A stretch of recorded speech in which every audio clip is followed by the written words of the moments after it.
So you have to get this. If you're on the lower floor, you look at everything as though everything is about you.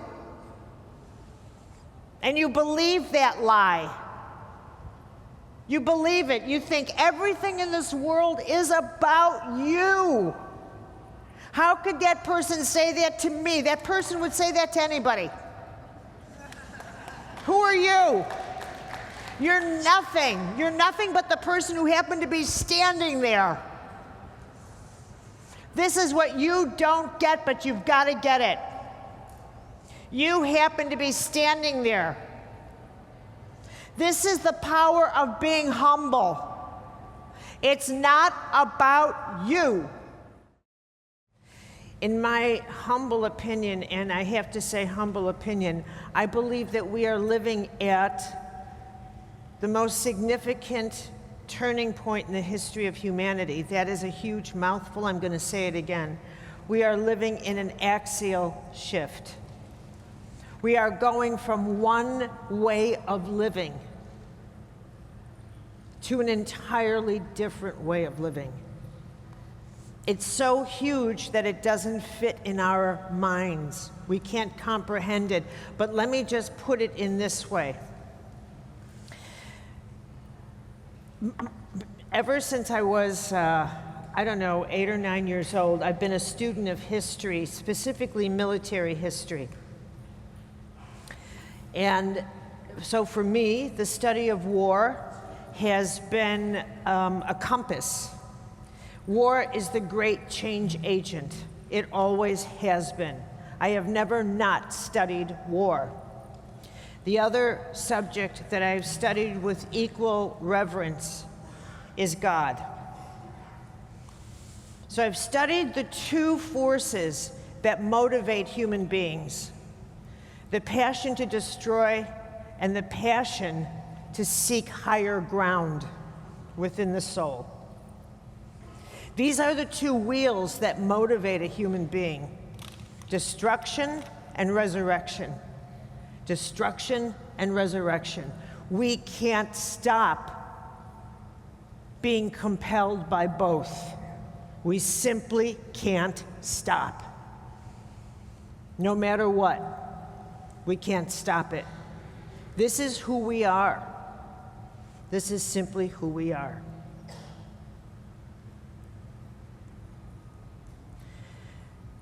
The greatest war ever fought was World War II. And after World War II, everything changed on this earth. Everything, all the rules for life changed because we entered the nuclear age.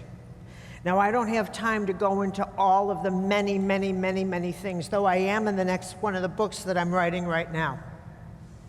Why we are so different, fundamentally different at our core, because we are formed by nuclear threads. We have changed so deeply that we don't even see it, but we have. Everything about us is different. Everything. Absolutely, totally everything. We've changed our vocabulary. We've changed the way we negotiate with each other. We've changed our honor code. We've changed the speed at which we communicate with each other. We've changed everything. We've taken the word conscience out and substituted consciousness, which has no meaning whatsoever. It is the most useless word in the human vocabulary, whereas conscience had a meaning. It had a reference point. You knew what your conscience did. You knew what it was. It anchored you in good and bad, right and wrong. Consciousness means nothing. It is empty. It is space. What's in your consciousness? Nothing but yourself. It's vague. It's air. Okay. This is just the beginning of how different the landscape is. So you've got to hold on to yourself when you go into this landscape. of nuclear consciousness. You got to hold on tight, because we are in a new frontier. Make no mistake about that. So with your imagination, I want you to picture a building that is 10 stories high, and you live in this building. And the penthouse is like, shall we say, really enlightened consciousness. And every floor, like in a real building, you get a different view of one reality. You don't move, the building never moves, so from the outside, nothing changes. But like living in a real building, every floor costs more money. The rent changes or the mortgage changes, and as you move up on every floor, the vista you have of the hood you live in gets wider and wider and wider and wider. It gets more spectacular. Your neighbors get a little more refined. And as you get up on the levels, you can't hear the lower level quite as much. The earth down there begins to get less appealing. Its noise ceases. You feel like its noise is oppressive. You begin to realize its clatter is oppressive. And you start seeking the silence of the higher ground. It feels good to get up to those levels. It's quiet, it's silence, it's bliss. And the higher you go, the more tranquil it feels.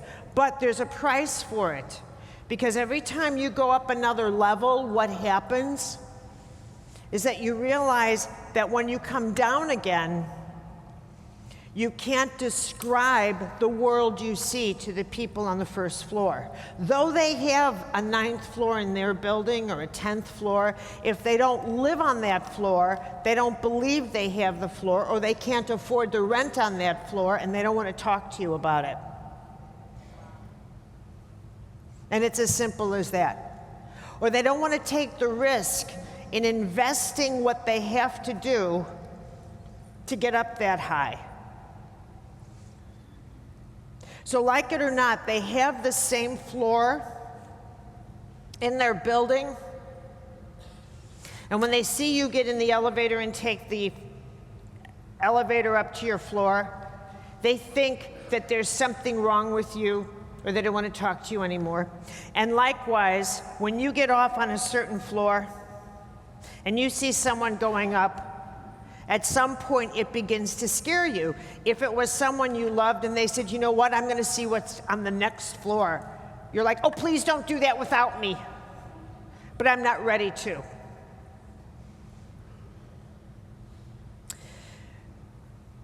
The lower floors, let's talk about the first floor, just to give you a perspective. On the first floor, where life begins for all of us think that we're in charge of everything. And when you look out a window on the first floor, what you see is the building right next door. And you think, I've got to figure out a way to let that person know I'm in charge of you, because I control everything. And when you live on the first floor of reality, what you actually believe is that the world is coming toward you. It's coming toward you. That the world is big and you are little. Let's put it in proportion. That power is huge and you are tiny and powerless. Because that's how you see things. You come out and you see this gargantuan universe.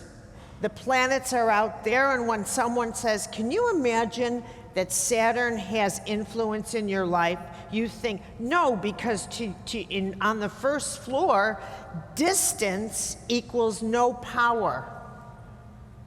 So if something's a long, long way away, it can't possibly have any influence on you. No, no, no, no. Because that's what the first floor believes. The further away, the less influence. Those are the calculations on the first floor. Likewise, the first floor believes that time is authority. How much are you paid an hour? Because that tells me what you're worth. Otherwise, how would I measure your value? So pull out your watch and tell me what you're worth. Are you $200 an hour? Or 20 cents? Or $10? Or one of those lawyers that charge $800 an hour? In which case, you better be good. Because time is money on the first floor. That's how we measure things. That's life on the first floor. These are the values. And I emphasize this and a lot more because when you begin going up the floors, the agreement is, I need to question these values. I'm not sure about this. I'm not sure I like being valued by the hour. I may be worth more than by the hour. Something tells me that valuing my whole being, my self-esteem, my creativity, my capacity to be a good friend, my capacity to be honest and true. How do you measure that by the hour? Something tells me my capacity to love you for a lifetime can't be measured by the hour. I think the values on the first floor, to be perfectly honest with you, are junk. So I'm gonna pack up my bags and get off this floor. And you move to the second floor, and when you get to the second floor, you look around and you say, okay, I'm gonna shed a couple of values. I'm gonna shed the way I see the world, and you begin your ascent. But with each floor you go up, the world changes, and you shift your perception about reality, and you shift your perception about power. You shift your perception about what is power, and it is not an easy thing to do. It sounds easy, but it is not. It is not easy. It can be cataclysmic, because at some point you go through the transition of, well, if power's not money, then what is it? If power is not stuff, then what is it? What do I substitute for stuff if not stuff? If I'm not a stuffologist, what am I? Okay? This is part of the transition we are now living as a global community. The transition from one floor to another. And we are shifting in our buildings from one level of consciousness, if you will, to another in which, without choice, if you will, to the idea of forcing us to redefine the nature of power, because the time has come for us to do that, where we have to discover, define, refine the inner nature of our thinking, the inner nature of how we perceive, so that we no longer see the outside world as something coming toward us, but something we recognize we are participating in the creation of.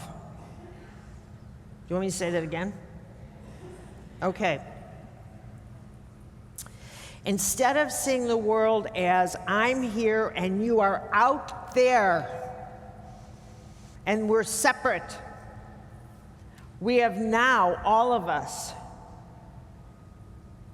we have to evolve to the point where we actually get that that's not true.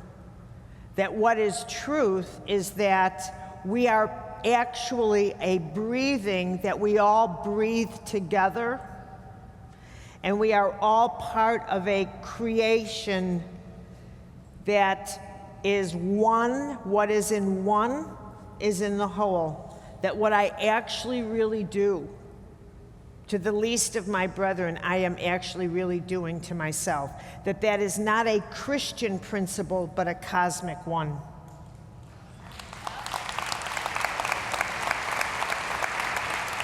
That it has nothing to do with a religion, that religions are costume parties. That we are past that stage now. We're done with that. We're done with those myths. They all go bye-bye now. All bye-bye.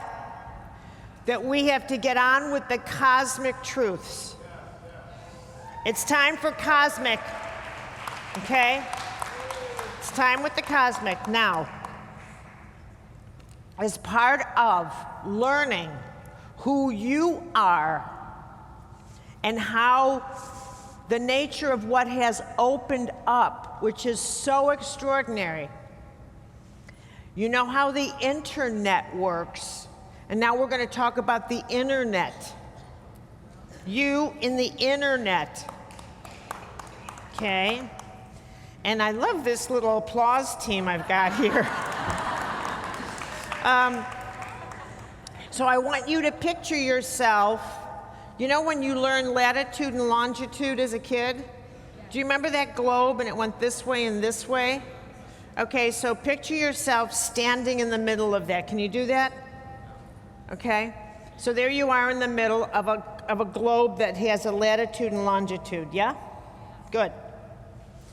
And as you're standing in the middle of this hologram with the latitude and longitude crosses, are you with me?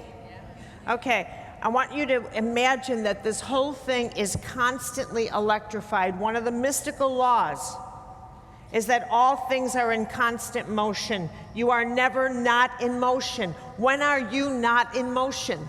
When are you not in activity? You are always in activity. So this is always sparkling. Just picture it always sparkling. You are always sparkling. Now, each of the cross, all right, picture that, is like a point of major communication. Now, like stars, I want you to imagine you have 12 major stars and they're archetypes. So let's talk about what your archetypes are. Archetypes are patterns of power that contain stories. Now, you've spoken archetypes all your life, and another way to put it is labels. You are never not labeling someone, so I want you back on your first floor right now. Crash, boom. On your first floor, you label everything. Look in the cabinets now. Doesn't everything have a label? Your cereal boxes, your everything. And you label people all the time. You label people at the speed of a New York second. And you do that because labeling gives you control. It makes you feel like you have your coordinates with that person, and they can't fool you. You must have control over them. It gives you a sense of, I know what they're up to. They can't fool me. And what's even more interesting is you're pretty good at it. You tend to label from the shadow side first. So you're more likely to be suspicious. That's a first floor characteristic. So you're more likely to say, I don't know, I don't trust that person. That person seems to be a bit of a jerk. That person, I don't trust that person. That person feels like a loser. That person, you are more likely. Even this morning, somebody was telling me something and used the word bum. I haven't heard that in a long time, but that's an archetype that really has sort of faded, and we've found a lot of subtext like loser and this, that, and the other. But even our TV shows now use archetypes, survivor, loser, whatever. These are archetypes. Archetypes. You speak archetype fluently. So don't ever tell me you don't know what it is. Don't give me a blank face. You're fluent. None of that blank face stuff. It won't work with me. Now, number 2 is, in each archetype are packed countless mythologies and stories. What are mythologies and stories? A myth is how you would like the archetype to behave. A myth is the stories that people have made up about the archetypes so that they could capture the power that they think that force has. For example, the archetype of the knight. The knight is the force that is a story of a male that rescues a female but is noble and behaves according to a code of chivalry and is always, have you ever seen a real old rickety knight?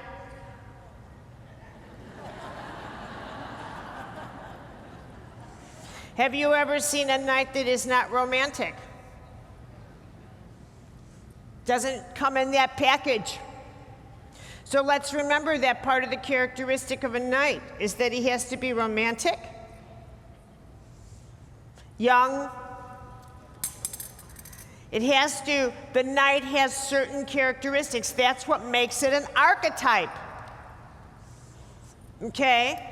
It has to, when you think of a knight, do you think of somebody who wears thick glasses? All right, I'm helping you out here. These are archetypes. When you think of a knight, do you think someone who has to stop and ask for directions? I'm asking you. Okay, this is classic archetype. You have in you a whole set of characteristics that go with that archetype. And this is part of the myth. And if you were with somebody who had that archetype, that you thought had that archetype, let me say it this way, and suddenly they stopped and said, I don't know where I'm going, and and you fell in a puddle of mud, and this person said, oh God, I hope you're all right. You would be like, what the heck? Right? Because that's how it would happen. And you would come home shattered. Now this guy never said to you, I'm a knight in shining armor. You projected that. Now, let's go up a few floors in your building. Let's say that we go up to the 7th floor. And you get up here and I meet you, hello, and I say, now it's time for you to advance your state of consciousness and to learn about projection. What's that? Well, that's where you learn that you take something in yourself and you project it onto others. That what you think what your expectations are, what your needs are, what's unfulfilled in you, you spot somebody and you think that, I'll target that person.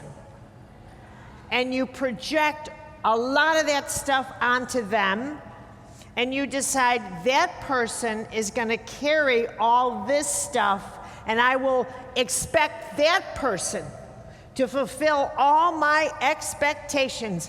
And if they don't, I'll beat them up. I'll punish them. That's a projection. Now, does that person know you're gifting them with all your unfinished business? Usually not. Usually not. You usually don't sit down and say, look, I've just spotted you from across the room, and I think that you're my perfect target. You're it. I feel this magnetic attraction. I can see my unfinished business attaching to you. Would you marry me?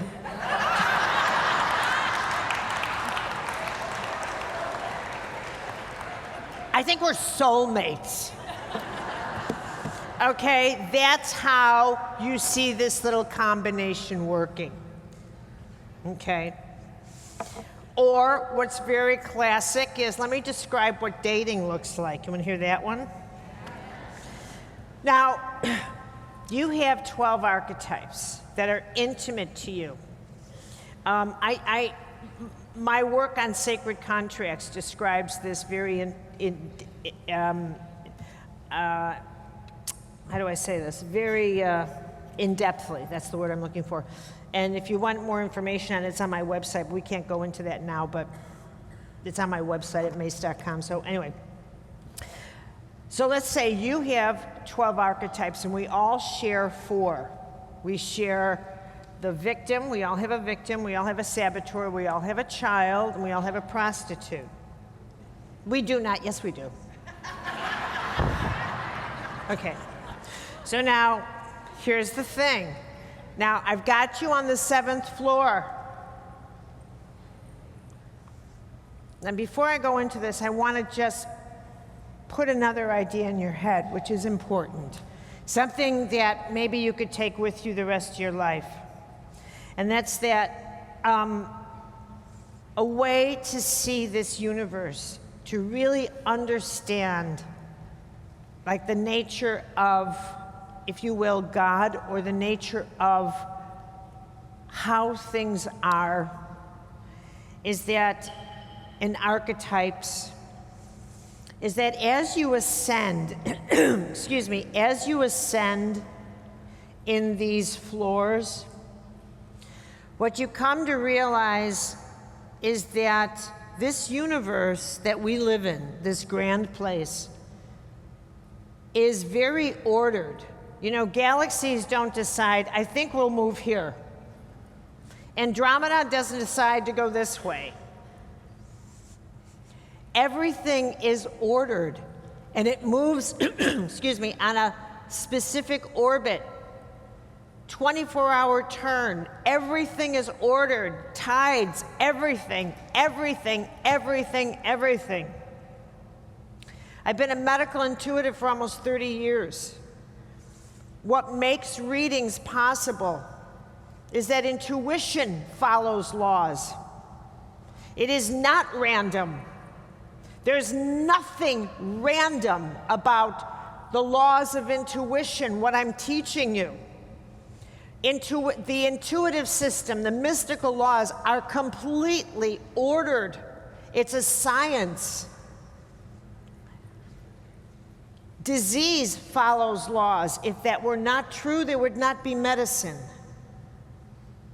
You follow laws. You become ill when you break the laws in some way, or when the laws are being negotiated. A miracle are when the laws become intimately negotiated just for you. So that you understand this universe to be a series of totally impersonal laws. Gravity's impersonal. I don't care who you are, prince or pauper, you jump, you fall. And it is simultaneously totally intimate in a way I will never be able to explain, but I tell you it is so. You pray, it's heard. This,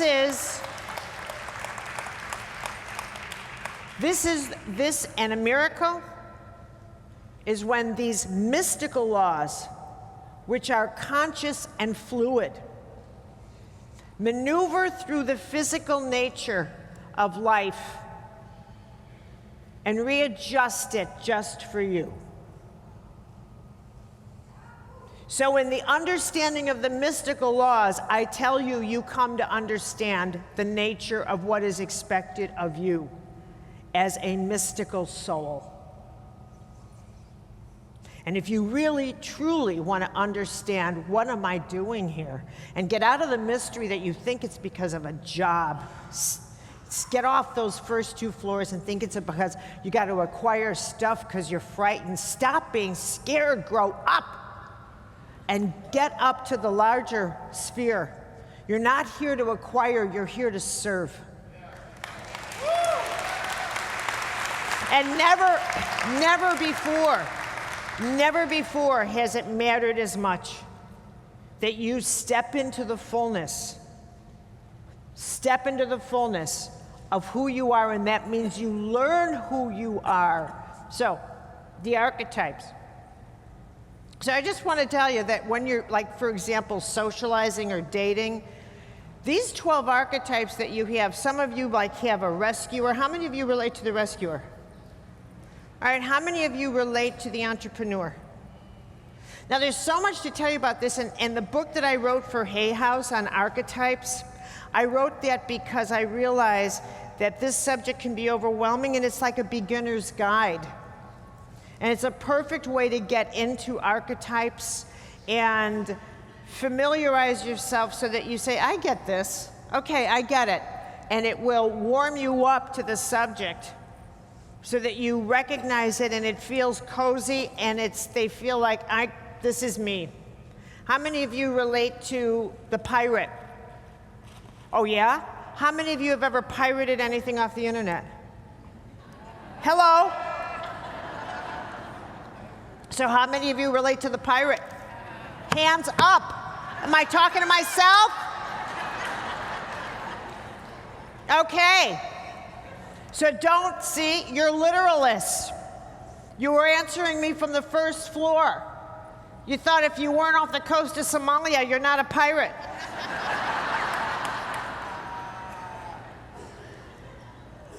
We're in a new world, and the acts of archetypal behavior are being redefined, and piracy is now a computer crime.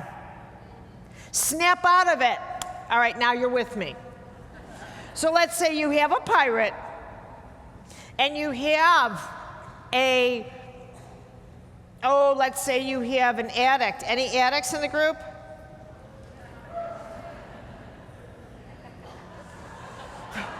Oh, I am so not going anywhere. Any of you a power addict? Got to get the last word in. Any of you addicted to attention?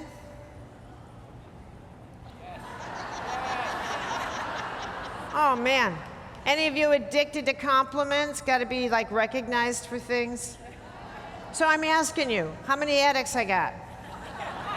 Now, okay, very good. Thank you, thank you, thank you, thank you. Okay, so now let's say you're going out, you need to make a good impression. And all your 12 archetypes line up, take me, take me, take me. But you can't take them all, because you're just like going out for the first time, you gotta make a really good impression. So you look at your archetypes, and you think, now who's the best behaved? And you decide, well, I will take, maybe I'll take the, well, if you're a young girl, the maiden, mother crone, you'll take the maiden. Let's say you're on a date. You take the maiden or the princess, and then you decide, well, maybe I'll take the rescuer. Now, if you're dating a man who's the pueriternist or the fun child, the kind of Peter Pan, these two get along. So let's say you take your best behaved, most fun, and off you go. And you are just having the best time, and the object is fun, fun, fun, fun. No talk of responsibility, no talk of anything. It is just so much fun. And when someone says, why do you like the cat? Because he's so much fun. Why do you like her? She's so much fun. Fun, fun, fun, fun, fun. Any talk of responsibility? No. It's just so much fun. I think we should get married. Why? Because it's so much fun. So much fun. Who's going to pay for the bills? It's so much fun. Does he work? No, because it's so much fun. You going to work? No, we're having too much fun. All right. Okay. We'll get a fun job. Woo, we will. Okay, now it's the wedding day. Okay, so now, or you're getting your first job, whatever it is, the serious day where you sign on the dotted line.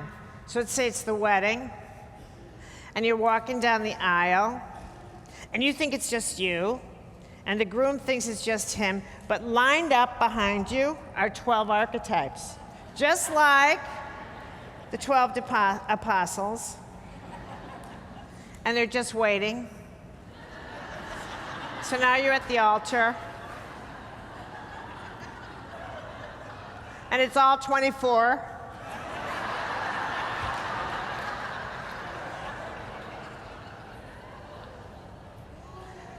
And they're lining up and they're looking at each other.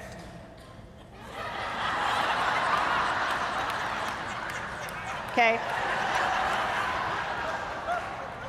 All right.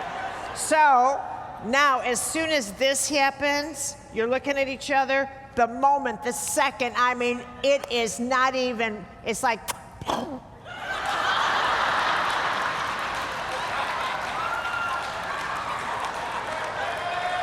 all 24, la, la, la, la, la, la, all 24.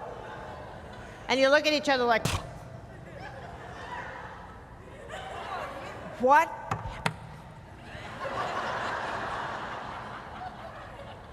Okay, so then what happens is, oh my God, I got a headache. And now you're at the wedding thing, and you think all 24 are sitting at the wedding table. And the addict says, oh, give me that booze. And for the first time, I didn't know you drink, I do now. Just for tonight, give me that. And so it begins. You walk into the apartment or the condo where you've lived for years together, maybe 2-3 years, and it suddenly feels so thick you can't breathe. And one of you says, I gotta walk out of here, I gotta get some air. And so it begins. Archetypes. These are archetypes.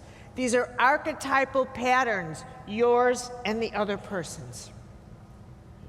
Your archetypal patterns. And in order for you to really deeply understand, now leave the other person alone and I'm going back to you. In order for you to understand who you are today, really understand yourself, I'm keeping you at the 7th floor. You have asked very profound questions. You've said, who am I? What am I doing here? Or some version of that, or you wouldn't be in this audience. You've had a curiosity about yourself. What should I do with my life? Now, it's not that people have not had those kinds of questions before, but they haven't in the way that we do. I assure you that prior to World War II, That's not the way people ask those questions.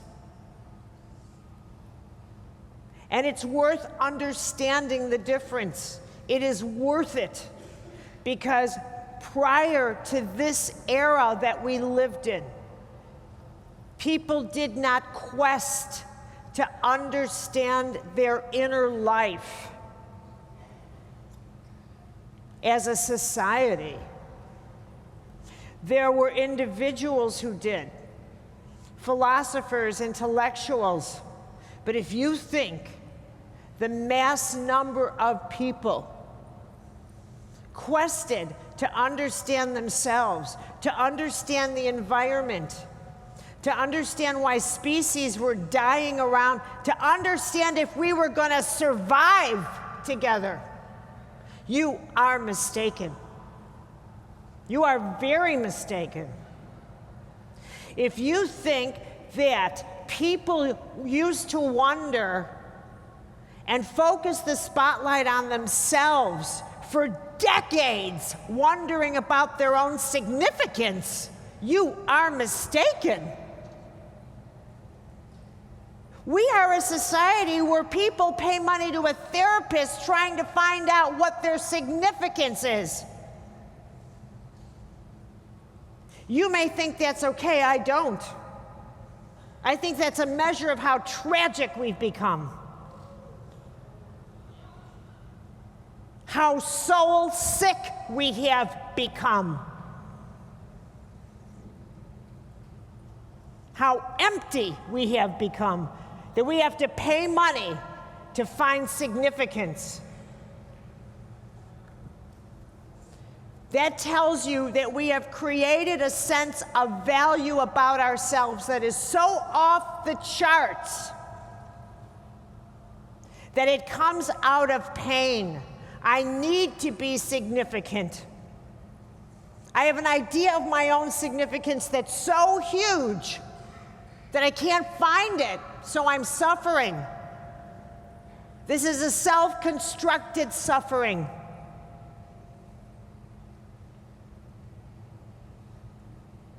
And the treatment for that is called humble up. Humble up. We have forgotten how to walk humbly on this earth together. The value of being humble.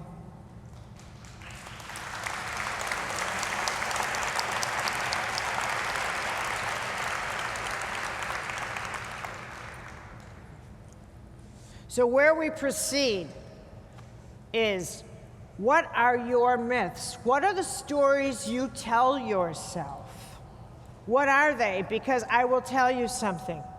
They are the source of your own suffering. They're the source of your madness. They're the source of your strength. They're the source of everything. And if you think that an off-planet God is the reason why things are or are not working in your life, you are mistaken. Because this off-planet force, this divine, works according, is itself subject to law. It is law. When you want to understand yourself, you go deeply into, you begin. I'm going to take you to the 9th floor. If I was your spiritual director, I would say the first place we go is know thyself and you will know your own universe. And we begin with, let us discover who you are in the universe with your archetypal patterns. Do you see yourself as a rescuer? Do you feel like you're compelled to rescue everyone, and why? Let's talk about that. Do you see yourself as a warrior? Do you see yourself as an artist, but who isn't able to follow the artist in you? Is that a source of your suffering? Who are you cosmically? In the search to find yourself, first find those coordinates. That's where you begin. That's where you begin.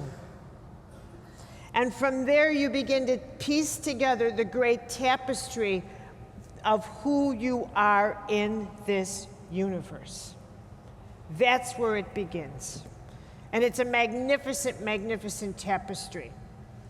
And from there, as you understand your archetypes, you start thinking, perceiving other and your relationships with others through your archetypal lens. And more than that, you can start seeing how to understand your challenges archetypally and how to heal, how to understand what is health, what is illness, how to understand everything about your life within that context. It's quite astounding to me how we frame things symbolically. Would you like me to go through the mystical laws? Are you interested in that? Okay.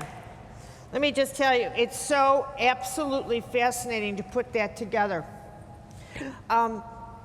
Your whole system, your whole being, we are so coordinated to the mystical laws that your psychic field is, I want, put you in this frame, put you in your hologram. And everybody knows what the chakras are, right? Everybody? Well, so think of those as databases, okay?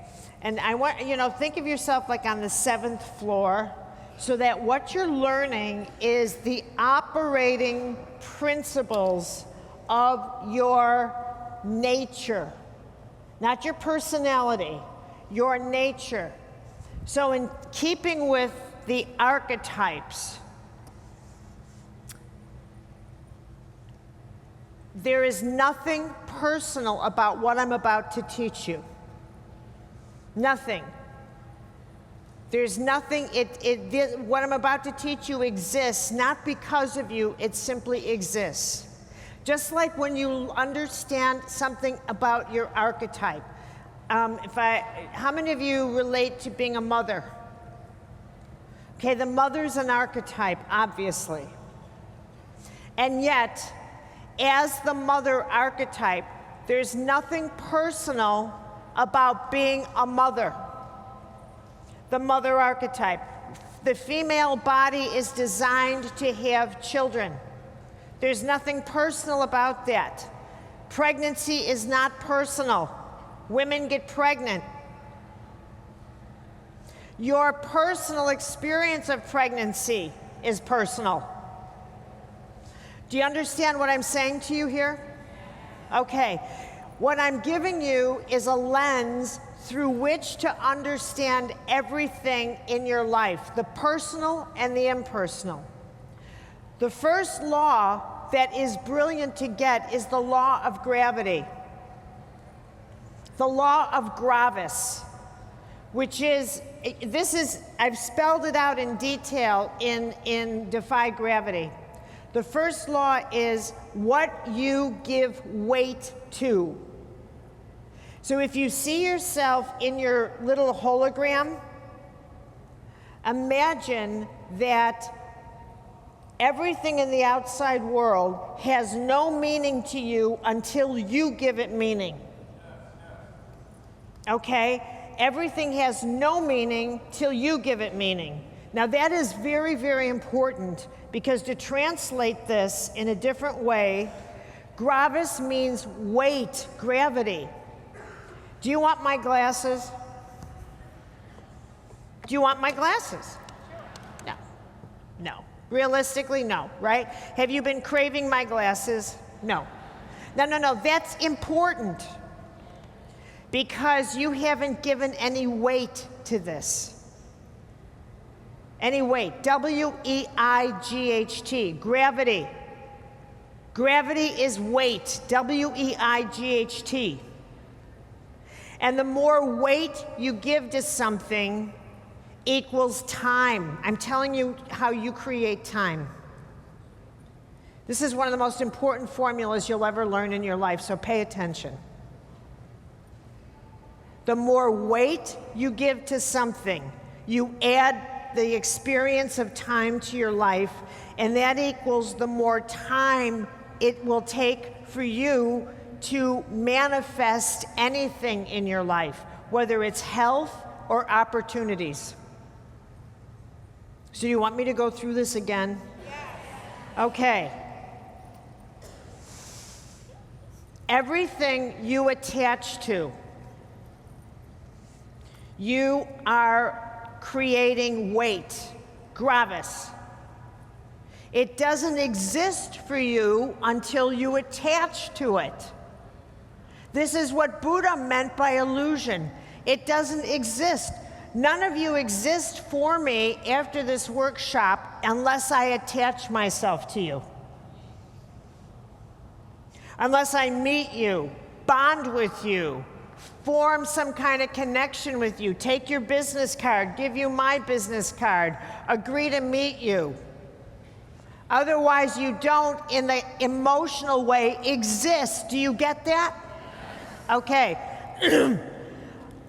We have to form an attachment. Now, let's imagine that that attachment that we formed was not a positive one. I come up to you and say, I'd never wear that baseball hat, and I don't like your shoes, or whatever. Now, I'm going to be very Buddhist about it. I say something like that. I'm on the 7th floor with you, and I'm trying to teach you a very profound lesson. So you have to get this. If you're on the lower floor, you look at everything as though everything is about you. And you believe that lie. You believe it. You think everything in this world is about you. How could that person say that to me? That person would say that to anybody. Who are you? You're nothing. You're nothing but the person who happened to be standing there. This is what you don't get, but you've got to get it. You happen to be standing there. This is the power of being humble. It's not about you. This is a 7th floor hit.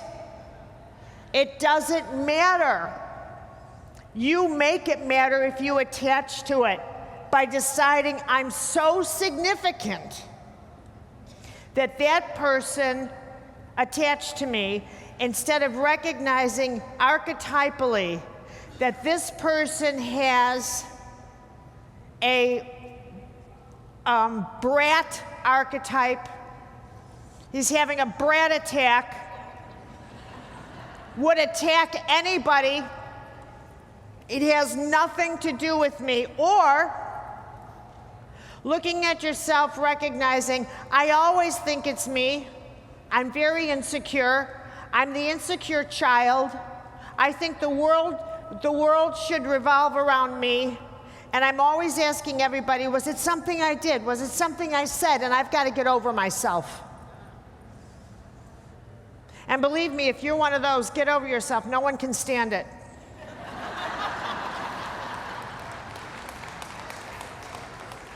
Really, no one can stand it. They're sick of that. I'm going to tell you that right now.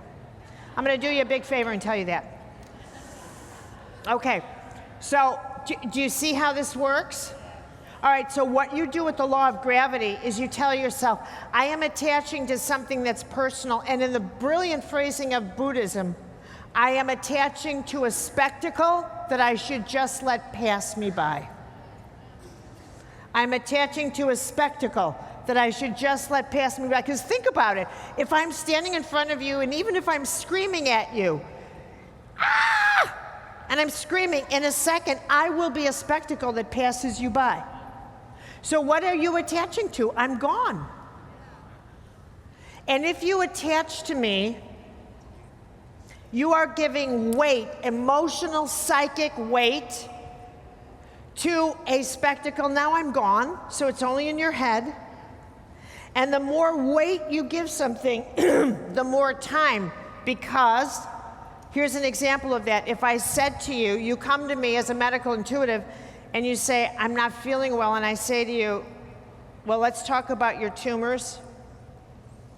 And I want you to write down a list of everything that occupies your mind, because everything, let's say everything weighs an ounce symbolically. So you start putting down everything that's in your head that you're just angry about. And then this person said she hated my shoes, and how could she say that to me? And it's costing you an ounce of psychic weight, which is costing you time because you think about it.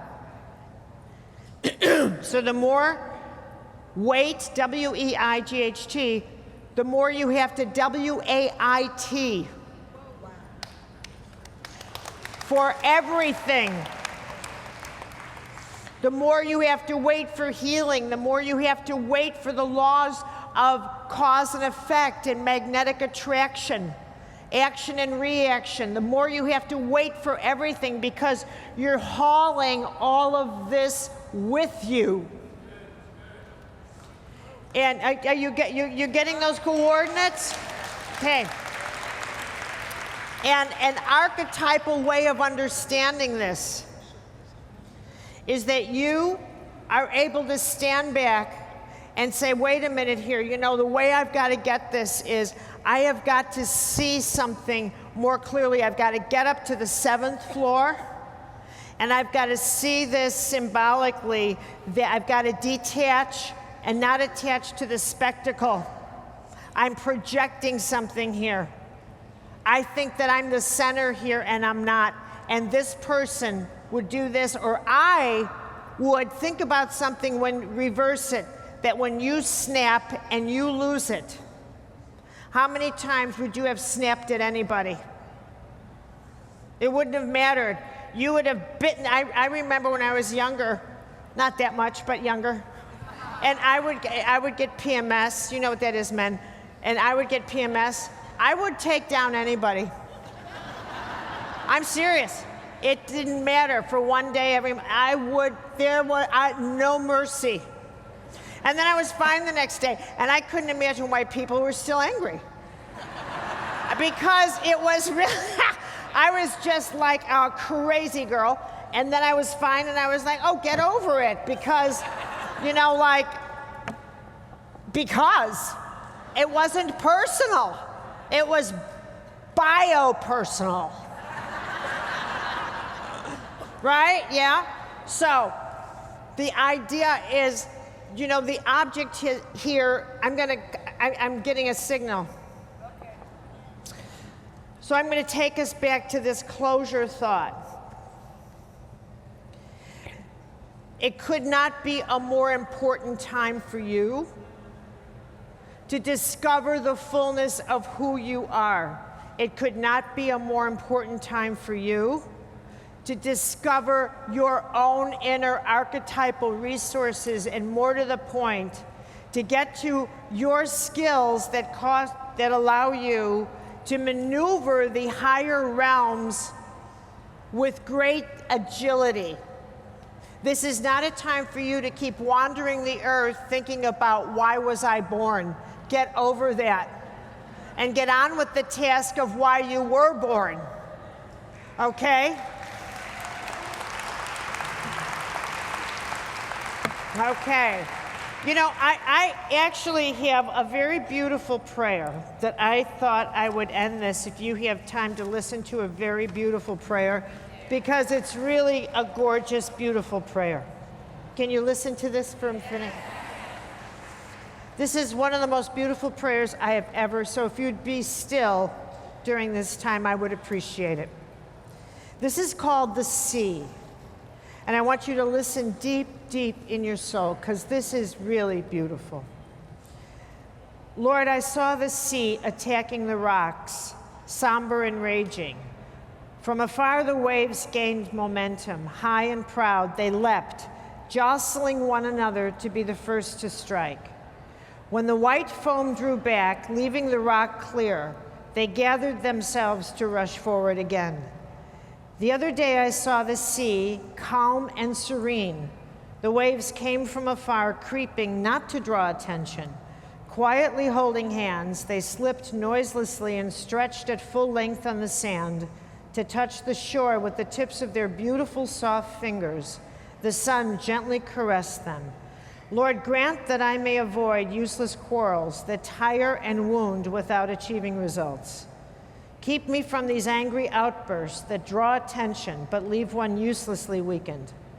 Keep me from wanting to always outstrip others in my conceit, crushing those in my way. Wipe from my face the look of dark, dominating anger. Rather, Lord, grant that I may live my days calmly and fully as the sea covers the whole shore.